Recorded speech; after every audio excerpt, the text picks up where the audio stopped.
삼성전자의 반도체 기술력을 과시하는 삼성 테크데이가 지난 5일 미국 실리콘밸리에서 열렸는데요. 여기서 우리가 주목할 이야기가 하나 나왔습니다.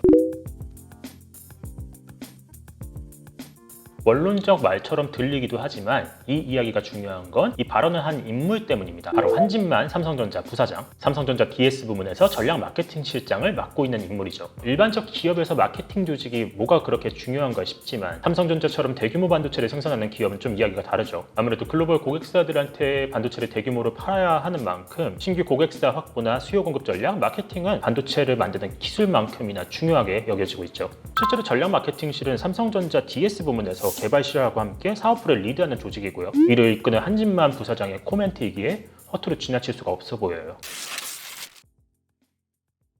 그리고 메모리 감산 논의가 없다는 그의 코멘트가 중요한 건요. 최근 메모리 반도체 상황이 공급 과잉으로 가고 있기 때문이에요. 디램 익스체인지에 따르면 DDR4 8GB 디램과 16GB 낸드 플래시는 모두 현물가와 계약가가 내려가고 있는 상황이죠. 이런 가격 내림세가 의미하는 바는 명확합니다. 코로나19 팬데믹 이후 공급자 우위였던 시장이 이제는 수요자 중심으로 돌아가기 시작했다. 그리고 우리가 이런 추세에 주목해야 하는 건 전자제품 가운데서도 반도체의 가격 탄력성이 굉장히 낮기 때문이에요. 생산량을 늘리기 위해선 최소 수주원 단위로 대규모 투자를 집행해야 되고요. 그렇게 한번 만들어진 공장은 쉬지 않고 돌아가면서 반도체를 쏟아내죠. 이에 반도체는 수요가 늘든 줄든 공급은 꾸준히 이루어지니까 가격 변화에 탄력적으로 대응하기 어려운 겁니다. 이런 배경을 봤을 때 메모리 반도체 세계 1위 업체 삼성전자가 지금과 같은 시장 냉각기에 감상하지 않겠다는 데 대해서 우려의 목소리가 나오고 있는 게 사실이죠. 실제로 최근 메모리 제조사들은 생산과 투자를 모두 줄이려는 모습을 보이고 있어요. 메모리 시장 2위 SK하이닉스가 지난 7월 열린 2분기 컨퍼런스 콜에서 재고 수준이 높아져서 내년 시설 투자를 상당폭 조정할 수밖에 없다고 말했고요. 또 업계 3위인 마이크론 또한 지난 9월 실적 컨퍼런스 콜에서 시설 투자를 줄이고 재고 수준이 높은 제품군의 가동률까지 조정한다고 했죠. 또 낸드 플래시 시장 3위 키옥시아 또한 비슷한 시기 두 개의 공장의 생산 능력을 조절하겠다는 입장을 밝힌 상태예요. 이들이 이처럼 시설 투자와 생산을 모두 줄이는 이유는 간단하죠.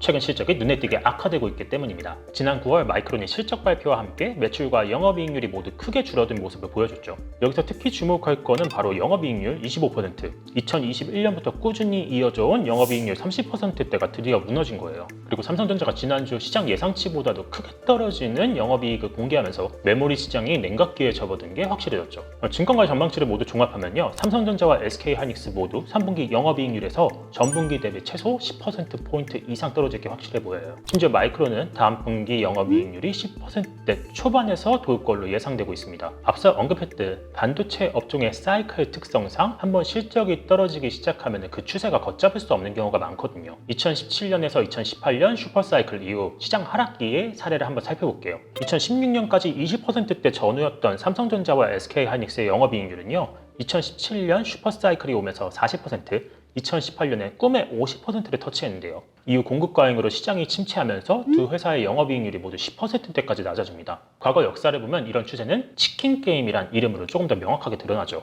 2007년 대만의 디램 제조사들이 반도체 생산을 늘리면서 가격 하락을 유도한 게 2008년 서브프라임 모기지 사태와 맞물리면서 세계 2위 디램 제조사 독일 키몬다가 파산했고요. 또 2010년에 다시 시작된 치킨 게임 상황에서 2011년 터진 동일본 대지진으로 세계 3위 디램 제조사 일본 엘피다 또한 파산의 길로 접어들죠. 이처럼 2000년대 들어 메모리 반도체 업계는 가격 하락기에 파산과 구조조정을 계속 반복해왔어요. 그러면서 오늘날 삼성전자, SK하이닉스, 마이크론이라는 3강 과점 체제가 굳혀졌죠. 그리고 이후 꽤 오랫동안 특정 업체가 파산할 정도의 치킨 게임은 벌어지지 않았었는데요. 그래서 2022년 오늘날 감산을 하지 않겠다는 한진만 부사장의 코멘트는요, 혹시나 삼성전자가 과거의 치킨 게임을 재현하지 않겠느냐 하는 생각도 들게 합니다. 삼성전자가 진짜 치킨 게임을 하려는지 여부는 불투명하죠. 근데 이런 국면에서 주목할 건 삼성전자의 실적, 특히 반도체 영업이익률 측면에서 가려진 게 굉장히 많다는 점이에요. 메모리 제조사 3사의 최근 실적을 보면요, 삼성전자의 영업이익률 측면에서 나머지 두 회사에 비해 특히 두드러지는 건 없어 보이죠. 근데 여기서 간과된 건 삼성전자가 메모리 반도체만 만들고 있지 않다는 거예요. 삼성전자 시스템 LSI 사업부는 삼성전자의 비메모리 사업을 모두 이끌고 있는 곳인데요. 이재용 부회장이 삼성전자의 시스템 반도체를 2030년까지 세계 1위로 비메모리로 만들겠다고 공언하면서 삼성전자는 매해 비메모리에 막대한 투자를 벌이고 있어요. 투자가 많은 만큼 영업이익률은 낮은 편이고요. 최근 분기 기준으로 영업이익률이 대략 10% 정도로 알려져 있죠. 그리고 이건 다시 말하면 이래요. 삼성전자 DS 부분의 영업이익률은 SK하이닉스나 마이크론과 직접 비교하기가 어렵다는 거죠. 수익성이 낮은 시스템 LSI 사업부를 제외할 경우 삼성전자의 영업이익률은 지금보다도 좀 더 높아질 거예요. 최소 5%포인트 이상 올라간다고 가정해도 이 경우 삼성전자의 메모리 영업이익률은 경쟁사에 비해 훨씬 더 높다라는 걸 알 수 있죠. 그리고 이건 다시 말하면 삼성전자가 경쟁사들보다